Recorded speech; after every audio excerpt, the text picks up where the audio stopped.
लिटकेन art works प्रस्तुत करते हैं कहानी एक मरी हुई नदी।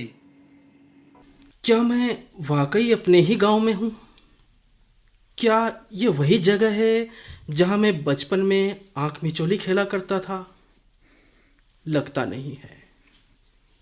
इतने बरसों के बाद मैं अपने वतन आया हूँ, अपने गांव आया हूँ, अपने घर आया हूँ। पर ये क्या? अब ना तो यहाँ गांव है और ना ही घर। बस सीमेंट कंक्रीट के जंगल से खड़े हो गए हैं।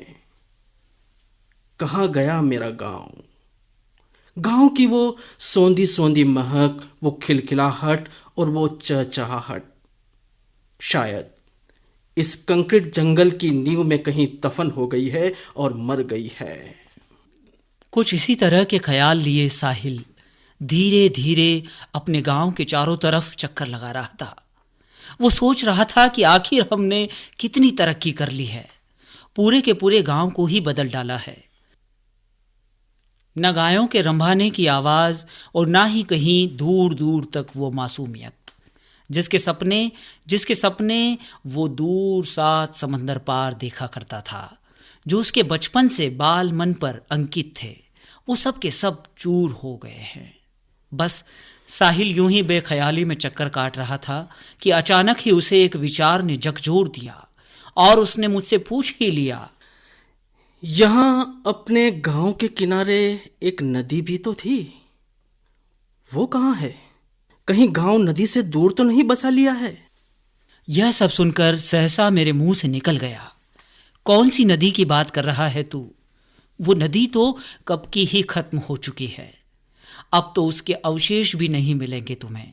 बस इतना सुनना था कि वो आगे बढ़ गया और नदी के किनारों को तलाशने लगा। यही तो है वो नदी, वो जगह जहां मैं रोजाना नहाया करता था, नदी के धारों के साथ बहता था। क्या दिन थे वो भी! नदी के धारों के साथ बहना, नदी के किनारे ही रहना। मछलियों को देख देख मैं कितना खुश होता था। नहीं, यह सब ठीक नहीं। कुछ तो करना होगा। अब कुछ तो करना ही होगा। मुझे ये नदी आवाज दे रही है, कह रही है। साहिल, साहिल तुम आ गए। मैं कब से तुम्हारा ही तो इंतजार कर रही थी। देखा, देखा तुमने क्या हाल बना दिया मेरा इन लोगों ने। मैंने तो इनका कुछ नहीं बिगाड़ा था। अपनी ही धुन में कल कल बहती, सबको सुख देती। पूछो, पूछो इनसे जरा, क्या बिगाड़ा था मैंने इन सब का?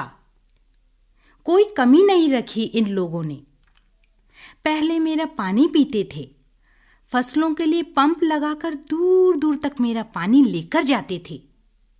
मैं बहुत खुश होती थी। चलो, मैं कितना काम आ रही हूँ। मानव जाति का कल्याण हो रहा है।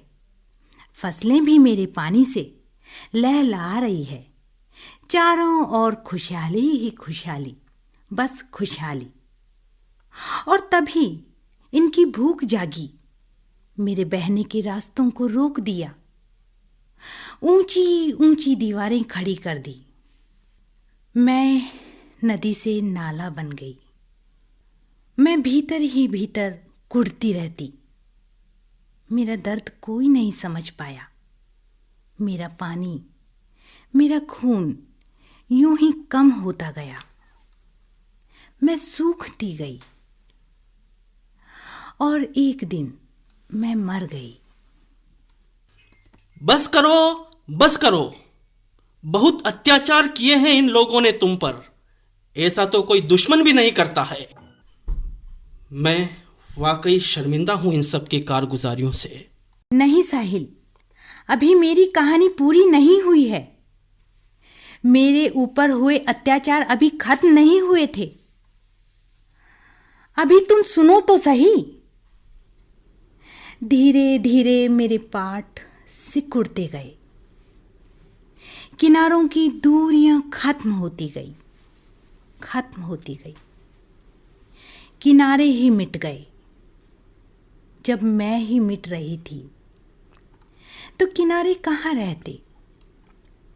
लोगों ने किनारों को तोड़ तोड़ कर अपने घरौंदे बनाना शुरू कर दिए।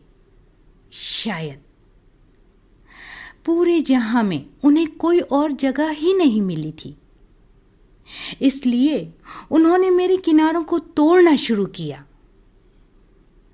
मेरा अस्तित्व खत्म होता गया, क्योंकि मेरा अस्तित्व तो मेरा पानी और दोनों किनारे ही है ना। मैं सोचती ये दुख की घड़ी निकल जाएगी। सुख दुख आते हैं, चले जाते हैं। मैं तो बहती धारा हूं, लोगों के दुख हरने वाली। मैं भला क्यों दुखी हूं? ये संसार भी तो एक नदी है और सुख दुख दो किनारे हैं। साहिल, तुम बहुत देर से आए हो। मैं तुम्हारा इंतजार करते करते अब गुम हो गई हूं इस दुनिया की भीड़ में। कहाँ ढूंढोगी तुम मुझे? नहीं, अब मुझे कुछ तो करना ही पड़ेगा। मैंने भी तो पूरा बचपन तेरी गोद में बिताया है।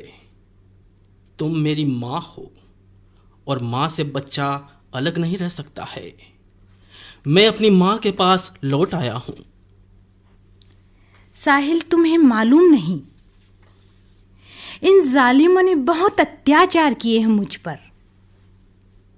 मेरे किनारों को तोड़ने के बाद भी इनको चैन नहीं मिला। मेरे मरने पर भी ये चुप नहीं रहे। इनकी भूख तो और जाग गई। तब इन्होंने मेरे जिस्म को रौंदना शुरू किया। एक लाश, एक मरी हुई नदी के जिस्म को खोदना शुरू किया। कितने नश्तर चुभोए थे मेरे मुर्दा जिस्म पर। कुछ नहीं कह सकती, कुछ नहीं बता सकती। ये लोग मेरे सीने से मेरा लहू तो पहले ही पी चुके थे। अब तो मेरे जिस्म से मांस और हड्डियों को नोचना शुरू कर दिया। पहाड़ों से बहकर आई बजरी से बने इस जिस्म को भी इन भूखे भेड़ियों ने खा लिया। मेरा जिस्म भी खत्म हो गया। इसलिए आज मैं तुम्हें दिख नहीं रही हूं। ये जो सुन रहे हो ना तुम, ये तो मेरी भटकती हुई आत्मा तुम्हें बता रही है। मैं तो हूं ही नहीं। मेरा अस्तित्व तो कब का ही खत्म हो चुका। इस भटकती आत्मा की आवाज सुनो बेटा, आवाज सुनो। और इस तरह साहिल और मुझे सुनाई दे रही वो आवाज़ बंद हो गई। हम दोनों चुप, एकदम गुमसुम। कोई किसी से कुछ नहीं बोल रहा था। एक नदी का नाम गुम हो चुका था। बस केवल उसकी चीख ही उसकी आवाज़ थी। तभी साहिल ने एक निर्णय लिया और हाईकोर्ट में इस्तगासा दायर कर दिया। और साहिल जज के सामने बोला, जज साहब, मैं न्याय मांगने आया हूं।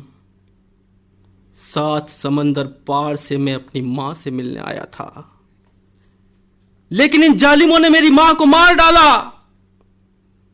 कितने अत्याचारों को सहते सहते एक दिन आखिर वो नदी, मेरी मां, तड़प तड़प कर मर गई। जज साहब, तड़प तड़प कर मर गई। और फिर अदालत का फैसला आया। उस नदी को पुनर्जीवित करने का, उस पर हुए अतिक्रमण हटाने का। फैसले के बाद साहिल ने कहा, शायद मेरी मां अब फिर से जीवित हो जाएगी, फिर से जीवन चलेगा, फिर से धारा बहेगी। यह थी कहानी एक मरी हुई नदी। इसमें भाग लेने वाले कलाकार थे माणक सोनी, देवेश नागर और रजनी दायमा। इसके लेखक और प्रस्तुतकर्ता योगेश कानवा। ये थी लिटकेन आर्ट वर्क्स की प्रस्तुति।